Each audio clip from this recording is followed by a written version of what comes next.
Hello everyone, welcome to our YouTube channel conceptual study strong your base to strong your future. आइए, हम लोगों ने शुरू की थी अपनी लॉजिकल रीजनिंग की वीडियोस, है ना, जिसमें हमने फुल रिवीजन वीडियो करी और अभी तक हमने 3 MCQs की सीरीज़ लगा दी हैं जिसमें हमने 20-25 क्वेश्चन करके डिस्कस किए। और आज की लास्ट सीरीज़ है जिसमें हम 75 से लेके 100 तक क्वेश्चन डिस्कस करेंगे। और ये जो सीरीज़ है बहुत अच्छी सीरीज़ होने वाली है। इसमें जो नया जो पैटर्न है NTA का वो आपको देखने को मिलेगा। ठीक है, तो अभी तक अगर आपने चैनल को सब्सक्राइब नहीं किया तो चैनल को सब्सक्राइब कर लीजिएगा, बेल आइकन को जरूर दबाइएगा। ठीक है, और टेलीग्राम चैनल से आप जुड़ सकते हैं, वहाँ पे आपको रेगुलर में जो आपकी PDFs हैं वीडियोस की वो मिलेंगी आपको।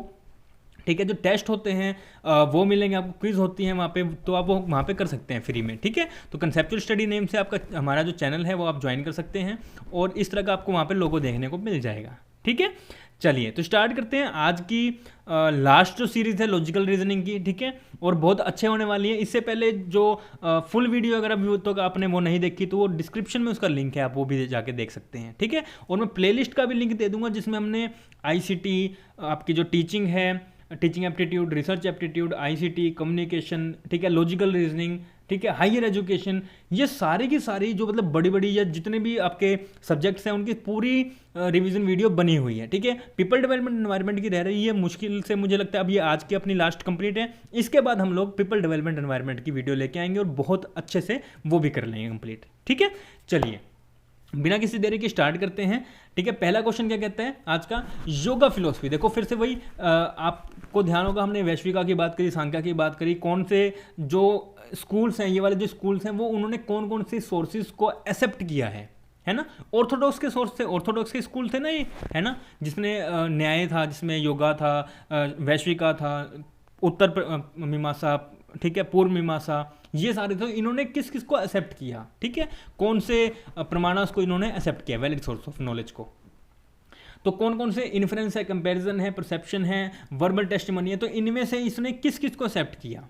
ठीक है, तो इसने किया, एक तो इन्फ्रेंस को किया, एक परसेप्शन को किया और एक वर्बल टेस्टिमनी को किया। तो तीनों को इसने जो है 3 को किया। ठीक है, तो मैंने आपको पहले भी करवाया, वैश्विका का करवाया, सांख्या का करवाया, तो उनकी एक प्रॉपर लिस्ट बना लेना। ठीक है, और ये क्वेश्चन उठ के आया था तो मैंने एक डिस्कस करना सही समझा, शायद क्वेश्चन बन सके, क्योंकि हम नहीं कह सकते कि ये आएगा नहीं क्वेश्चन, ऐसा नहीं कह सकते, कुछ भी आ सकते हैं, कुछ भी आ सकते हैं। ठीक है, तो हम जो भी कुछ लगता है आपको कि यार ये वाली चीज़ रह रही है या इस चीज़ में कन्फ्यूजन है तो आप कमेंट करके बेहिचक पूछ सकते हैं।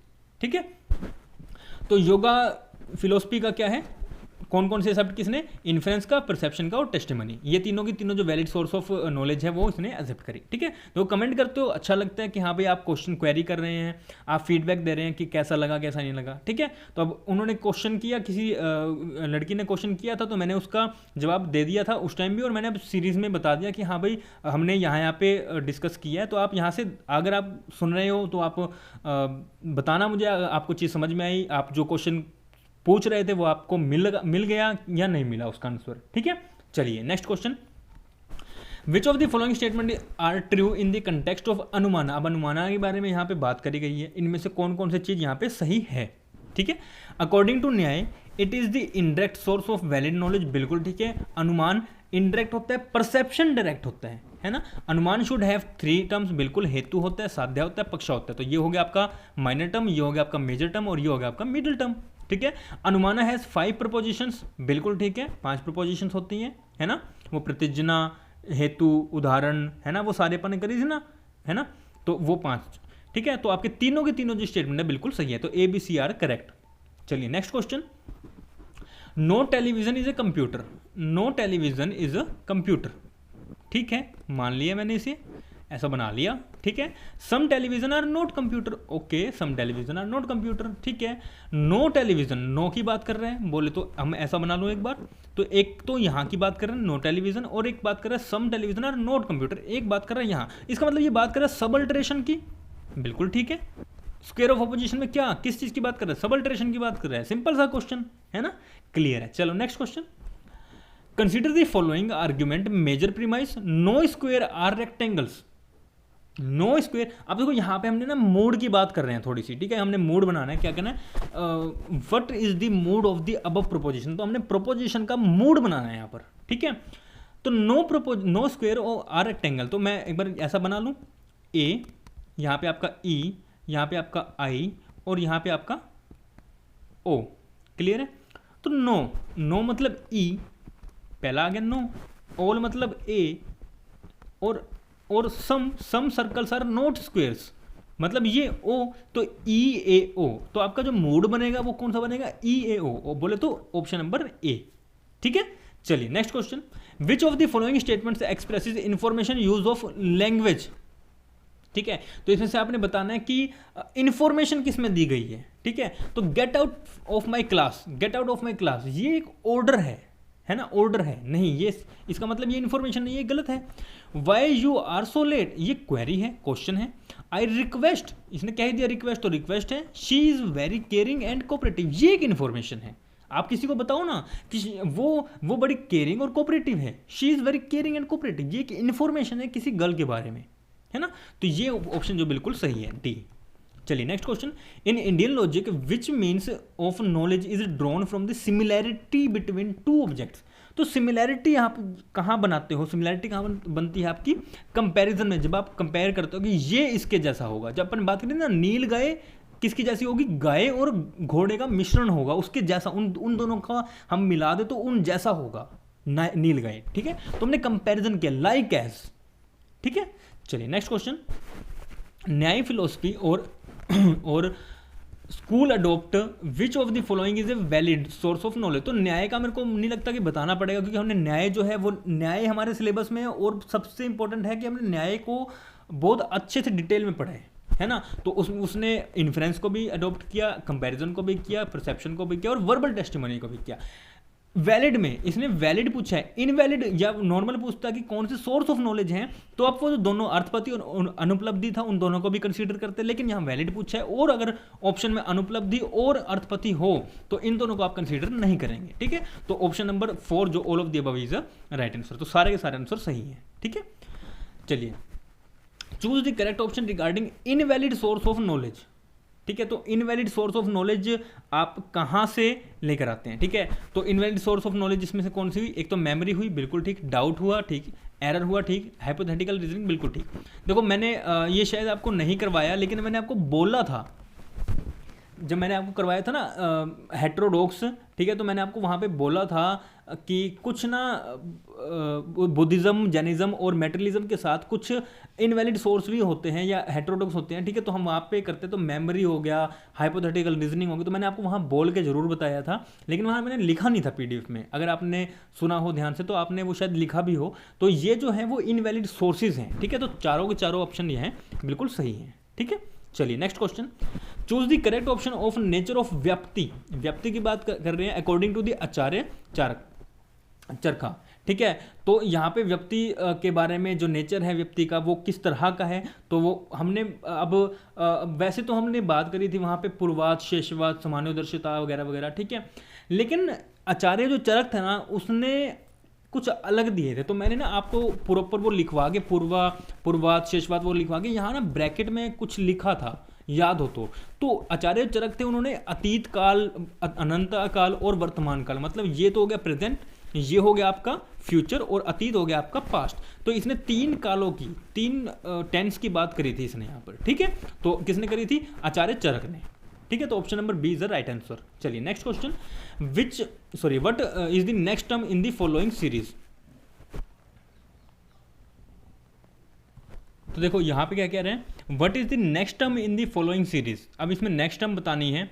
ठीक है, तो नेक्स्ट टर्म कौन सी है? पहले कहते हैं 4, 12, 28 और 52। ठीक है, 4, 12, 28 और 52। ठीक है, तो देखो यहाँ पे अगर आप देख रहे हो तो इनके बीच, अब पहले ना सबसे पहले आप गैप देखा करो कि आपके इनके बीच में गैप कितना है। तो इसके बीच में गैप कहीं आपको 8 का दिख रहा है, फिर इनके बीच में गैप लगभग 15-16 का गैप है।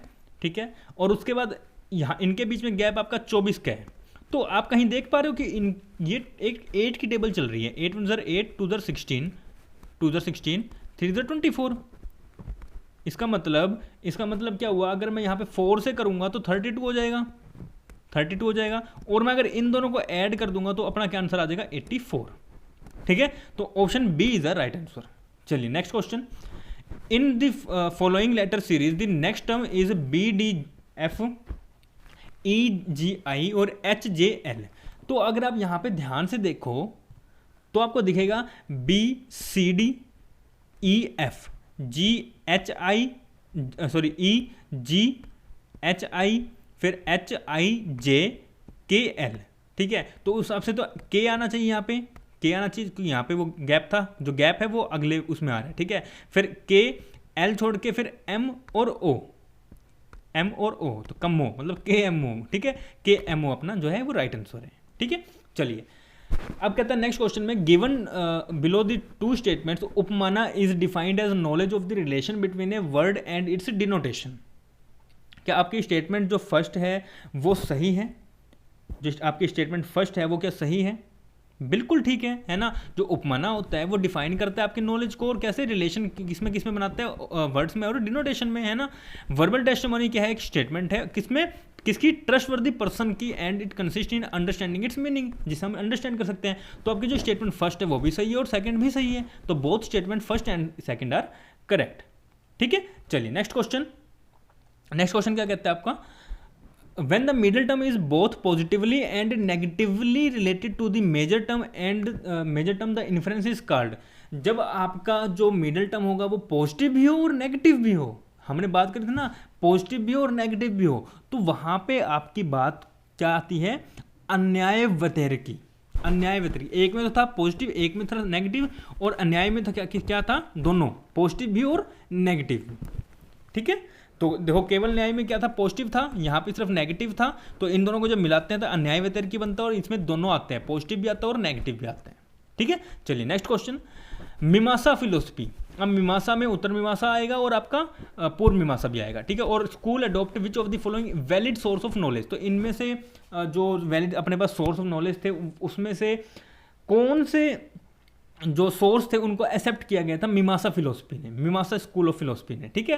तो इन्होंने कौन कौन से एक्सेप्ट करे थे, ठीक है, वो देखने हैं। तो इन्फ्रेंस जो था वो उसने एक्सेप्ट किया था, ठीक है। कंपैरिजन एक्सेप्ट किया था, ठीक है। परसेप्शन भी एक्सेप्ट किया था, वर्बल टेस्टिमनी एक्सेप्ट किया था, नॉन एग्जिस्टेंस एक्सेप्ट किया था, पोस्टुलेशन बोल तो इम्प्लीकेशन भी एक्सेप्ट किया था। मतलब इम्प्लीकेशन न्याय फिलोसफी जैसा है, इसने सारे के सारे एक्सेप्ट किए, 6 के 6 एक्सेप्ट किए हैं, 6 के 6 एक्सेप्ट किए हैं। लेकिन इन न्याय वाले में एक बात थी, न्याय वाले में वैलिड सोर्स में सिर्फ 4 थे। मतलब अगर हम उसकी बात नॉर्मल पार्लेंस की बात करें तो 6 आएंगे, लेकिन न्याय में सिर्फ 4 आए थे, ठीक है। लेकिन जो मीमांसा था वो 6 के 6, मतलब वैलिड और इनवैलिड दोनों जो हमारे पास न्याय में थे, वो उसने मीमांसा ने उन 6 के 6 को वैलिड सोर्स ऑफ नॉलेज माना गया है, ठीक है। तो all of the above is the right answer, ठीक है। चलिए next question, what is the nature of logical argument, choose the correct answer from the following. तो लॉजिकल आर्ग्यूमेंट इनमें से कौन सा है, ठीक है। तो लॉजिकल आर्ग्यूमेंट, आपका आर्ग्यूमेंट कैसा होना चाहिए? या तो वो वैलिड होगा या फिर वो इनवैलिड होगा, ऐसा ही होगा, ठीक है। तो वैलिड और invalid. Next question, if the word hurt is written as SQPMZ then earth can be written as, अब मैं एक काम करता हूं, इसको यहां लिख देता हूं, HEART लिख दिया, ठीक है।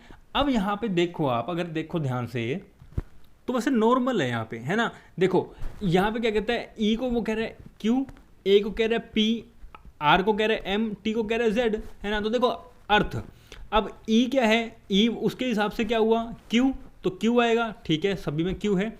ए के हिसाब से P है, QP, तो ये दोनों ऑप्शन कट गए, QP, ठीक है। अब हमने देखना है M भी सेम है। अब हमने मेनली देखना होगा Z और S का, ठीक है। तो H क्या है वहाँ पे, S है, तो ऑप्शन नंबर बी अपना सही है, ठीक है। तो सिंपल सा क्वेश्चन था, ठीक है। चलिए next question, conditionally valid figure are 9, okay 9 थी, कंडीशनली 9 थी, है ना, and they are given B, conditional थी 9, और मैंने इसका एक बहुत अच्छी ट्रिक बताई थी आपको याद करने की, याद है वो इनोपी के डकारा है वो वाली, है ना। तो ये किसने दी थी आपको? एरिस्टोटल ने, ठीक है, एरिस्टोटल ने। और जो अनकंडीशनली थी वो किसने दी थी? बोर्लिन ने, ठीक है। चलो next question, which of the following second source of knowledge, मैंने आपको कहा था ये भी कि आपको इस सीक्वेंस में याद करना है कि ये second source, first source, third source, ये कौन से किस एक पूरे प्रॉपर सीक्वेंस में होंगे, तो आपको याद रहेगा, ठीक है। तो पहला था आपका परसेप्शन, दूसरा था आपका अनुमाना, ठीक है। तो सेकंड सोर्स ऑफ नॉलेज कौन सी आपकी? अनुमान, जो कि जिसे आप कहते हो क्या, इनडायरेक्ट सोर्स ऑफ नॉलेज, ठीक है। Next question, statement of the trustworthy person is called, क्या होगी? ट्रू स्टेटमेंट, कटु वाक्य, अपटा वाक्य, आकांक्षा, तो अपटा वाक्य है, ध्यान था अपटा वाक्य, ठीक है। वाक्य बोल तो एक स्टेटमेंट, वर्ड मिलके फिर स्टेटमेंट बनते हैं, फिर एक स्टेटमेंट जो ट्रस्टवर्दी पर्सन कहे तो उसे हम क्या कहते हैं, अपटा वाक्य कहते हैं, ठीक है। नेक्स्ट क्वेश्चन, अब देखो यहाँ पे ना एक नया पैटर्न जो चल रहा है, मैंने रिसर्च में भी करवाया और इसमें भी ये लेके आया हूँ कि एक पैसेज आता है और पैसेज फर्स्ट पेपर में 2 पैसेज, एक तो रीडिंग कंप्रेhension का तो आएगा, उसके अलावा किसी भी सब्जेक्ट से उठा के एक पैसेज दे देंगे और उसमें से आपको क्वेश्चन करने होंगे जो क्वेश्चंस उस पैसेज से रिलेट नहीं करते होंगे, ऐसे ऐसे क्वेश्चंस आ रहे हैं, ठीक है। तो ये क्वेश्चन मैंने थोड़ा ट्राई किया कि आप को दूं और इस तरह से आपका एक बेस भी बनेगा, एक प्रैक्टिस भी बनेगी कि हाँ भाई आप पेपर में जाके इस तरह से कर सकेंगे, ठीक है। चलो तो पढ़ते हैं, कहता है inference here is classified based on the nature of व्याप्ति, ठीक है, व्याप्ति बिटवीन हेतु एंड साध्या, ठीक है। बोल तो मिडल एंड मेजर टर्म में vyapti denotes a correlation between 2 facts of which one is pervaded and other which pervades, ठीक है। Example, smoke is pervaded by fire and the fire pervades smoke, okay. Vyapti is established based on its presence of both in all such events and absence of both, okay. The classification is based in the relationship between the reason and what is inferred, ठीक है। तो इन दोनों में relation बनाता है। There are 3 types of inference, तो 3 तरह की इन्फ्रेंस थी, कौन कौन सी, पूर्ववत, शेषवत और सामान्यदर्शिता, है ना। पूर्ववत कौन सी, it is that in which we infer the unperceived effect from a perceived cause, बोले तो इफेक्ट और कॉज की बात, मतलब पहले कॉज फिर इफेक्ट, ठीक है। फिर कहता है शेषवत, मतलब शेष जो बचा हुआ है, मतलब पहले इफेक्ट आएगा फिर कॉज आएगा, ठीक है। सामान्यदर्शिता जो सामान्य है, जनरलाइज हो चुकी है चीज, ठीक है। Which we infer not based on casual relation but on experience of uniformity, ठीक है। तो ये अपने को एक पैसेज दिया, तो इसके बेस पे अपने 5 क्वेश्चन बताने हैं, ठीक है। तो आज के लिए ये जो 5 क्वेश्चन है, ये लास्ट क्वेश्चन होने वाले हैं लॉजिकल रीजनिंग के। इसके अलावा भी हमें अगर टाइम मिला सभी के सभी सब्जेक्ट्स करने के बाद तो हम दोबारा से एक सीरीज और लाएंगे जिसमें इसके अलावा और भी क्वेश्चंस होंगे, ठीक है। तो एक बार ये वाले करिएगा, और ये 5 क्वेश्चन अभी मैं करवा ही रहा हूँ, भागना नहीं है, रुक जाओ, करवा रहा हूँ, ठीक है। चलो तो क्या है, पहला क्वेश्चन कहता है according to this passage which of the following is denote major term. अब सीधी सी बात, मेजर टर्म कौन सी होती है, मैंने आपको बताया था ऐसे करके कि यहाँ पे तो आया मिडल टर्म, ये हुआ मेजर टर्म, ठीक है, और ये हुआ माइनर टर्म, ये हुआ माइनर टर्म, ठीक है। तो माइनर टर्म आपकी हिल हुई, माइनर टर्म आपकी हिल हुई, ठीक है। और यहाँ पे क्या हुआ, स्मोक हुआ, धुआं उठ रहा है, और यहाँ पे क्या है, प्रॉपर आग उठ रही है, ठीक है। आग, बड़ी आग, हिल में बहुत बड़ी आग लगी हुई है। तो मेजर टर्म क्या हुआ, बड़ी आग है, बोल तो फायर है, फायर है। अपने बताना क्या है, मेजर टर्म बताना है। मेजर टर्म क्या हुआ, साध्या, साध्या कहते हैं, इसे हम पक्षा कहते हैं, इसे हम हेतु कहते हैं, और इसे हम साध्या कहते हैं, और साध्या क्या, फायर। तो D option is the right answer, ठीक है। तो नेक्स्ट क्वेश्चन कहते हैं statement in sheshavat we get the knowledge from not remaining part, okay. Samanyadarshita we get knowledge from the casual relation, okay. तो क्या दोनों स्टेटमेंट सही हैं, नहीं, नहीं, क्योंकि आपका जो शेषावत होता है वो रिमेनिंग पार्ट से नॉलेज गेन करता है, नॉट रिमेनिंग लिखे है, तो स्टेटमेंट फर्स्ट गलत हो गया। स्टेटमेंट सेकंड शायद सही हो, ठीक है, देखते हैं। Samanyadarshita we get knowledge from casual relation, नहीं, कैजुअल रिलेशन से नहीं बनता, नॉट कैजुअल रिलेशन होता है वहां पर, ठीक है। यहां पे देखो लिखा भी था not casual relation on the casual relation but on experience, not casual relation, है ना। तो नॉट कैजुअल रिलेशन के बेस पे, ठीक है। तो आपको कुछ क्वेश्चन जो है वो पैसेज में से मिलेंगे, लेकिन कुछ ऐसे होंगे जो आपको कंसेप्ट क्लियर होंगे तो ही आप कर सकोगे, नहीं तो नहीं कर सकोगे, ठीक है। तो आपका जो स्टेटमेंट फर्स्ट और सेकंड जो है वो दोनों के दोनों ही गलत हैं, ठीक है। तो ऑप्शन नंबर जो आपका डी है वो बिल्कुल सही आंसर है। Next question, hill has smoke therefore hill has fire, okay. In this statement relationship between hill and smoke is, फिर वही बात, हिल और स्मोक, तो इसका मतलब माइनर और मिडिल टर्म की बात कर रहे हैं, और माइनर और मिडिल टर्म, मिडिल टर्म का मतलब हेतु, बोल तो सेतु, सेतु बोले तो माता को बचाने गए थे, किससे, सेतु को, किससे, सीता माता को। तो यहाँ पे क्या है, पक्ष बोले तो पक्षी, छोटे पक्षी, छोटा माइनर टर्म, पक्ष धर्मता, धर्म को बचाने के लिए, धर्म को जो मानते थे उनको मतलब बचाने के लिए अपने धर्म को, सीता माता को सेतु से बचाने गए थे, है ना। तो ये हेतु जो आपका हेतु और माइनर टर्म है बोले तो पक्ष है, इन दोनों के बीच के रिलेशन को पक्ष धर्मता कहते हैं, ठीक है। चलो next question, hetvabhasa is present in the statement because there is no relation between minor and middle term, ठीक है। There is relation between minor and middle term, ठीक है। There is no relation between minor and major term, there is no relation between middle and major term. अब देखो सारे confusion से हैं, लेकिन अगर आप देखो कि हेत्वाभास पहली बात होता कहाँ है, व्यक्ति जहाँ नहीं होती वहाँ पे हेत्वाभास होता है, और व्यक्ति होती कहाँ है, minor term sorry middle term और मेजर टर्म में। तो मिडल टर्म और मेजर टर्म में जब रिलेशन नहीं होगा बोले तो there is no relation between middle term and major term. तो ऑप्शन नंबर डी जो है वो बिल्कुल सही कह रहे हैं, आंसर क्या है, डी। ठीक है, नेक्स्ट क्वेश्चन, फिर वही बहुत अच्छा क्वेश्चन है, और ये क्वेश्चन बिल्कुल उठ के आता है। देखो मैंने आपको बताया नहीं, इसमें मैंने ना लिखा है यहाँ पे प्रीवियस ईयर क्वेश्चन वगैरह कौन से में है क्या नहीं, लेकिन इसमें से ऑलमोस्ट 90% जो क्वेश्चन है वो सारे के सारे प्रीवियस ईयर के क्वेश्चन से ही हैं। ठीक है, चलो क्या कहते हैं, there this hill has fire because it has smoke, what ever has smoke has fire. Okay, फिर एसोसिएट करेंगे हम लोग, यहाँ पे एग्जाम्पल दे दिए, फिर एसोसिएट कर रहे हैं और फिर हमने कंक्लूजन निकाल दिया, for this hill has fire. ठीक है, तो यहाँ पे हिल आएगा, दिस हिल हैज़ फायर। ठीक है, तो अब यहाँ पे बताना क्या है, which will be designated as upanaya in this syllogism. अब उपन्या क्या होता है, उपन्या बोले तो हम क्या करते हैं, एसोसिएट करते हैं, तो एसोसिएट क्या है, डी। तो आपका जो डी ऑप्शन है वो बिल्कुल सही है, ओनली डी है जो आपका उपन्या है ना। तो यह आपका प्रतिजना होता है, फिर हेतु आता है, फिर उदाहरण आता है, फिर उपन्या आता है, फिर निगमन आता है। ठीक है, तो उपन्या क्या हुई, ये वाली हुई, डी ऑप्शन। ठीक है, चलिए नेक्स्ट और last question but not least, हम फिर मैंने वही बताया कि हम करने के बाद सभी सब्जेक्ट्स करने के बाद हम फिर से इसको रिवीजन तो करेंगे, साथ में कुछ ऐसे एमसीक्यूज भी लेके आएंगे जो अभी तक शायद कोई ऐसे एमसीक्यूज रहा है, कोई ऐसा टॉपिक रहा है जो हमने अभी तक डिस्कस नहीं किया है। वैसे तो सब कुछ कर लिया, लेकिन हम रिवीजन में और भी थोड़े मुश्किल क्वेश्चन जो है वो मैं लाने की ट्राई करूंगा, इससे भी मुश्किल। ठीक है, hetvabhasa is a illusion of dash term, middle term, minor और major term, major and minor term, major term. तो क्या ये ऑप्शन सही नहीं है?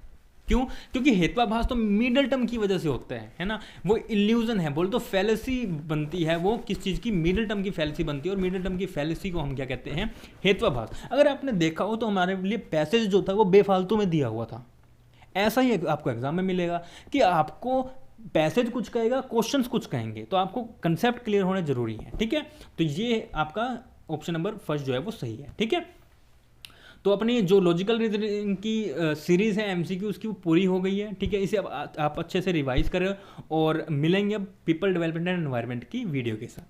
ठीक है, चलिए करिए इसे पूरे अच्छे तरीके से, और मुझे फीडबैक प्लीज़ दीजिएगा। ठीक है, कमेंट करते हो अच्छा लगता है, फीडबैक करते हो अच्छा लगता है, कुछ सजेशन हो तो वो भी बताइएगा कि सर ऐसी सजेशन है, आप ऐसा पढ़ाओ, हमें ऐसा पढ़ना है, या ये गलती है या वो है, जो भी आप देना चाहो, जो भी आपको ठीक लगे। ठीक है, तो फीडबैक जरूर दीजिएगा, उससे ना एक मोटिवेशन बढ़ता है। ठीक है, तो प्लीज़ फीडबैक देना, कमेंट करके बताना कैसी लगी वीडियो और कितने क्वेश्चंस आपके सही हो रहे हैं। ठीक है, चलिए आज के लिए सिर्फ इतना ही, मिलते हैं नेक्स्ट वीडियो के साथ। Thank you very much.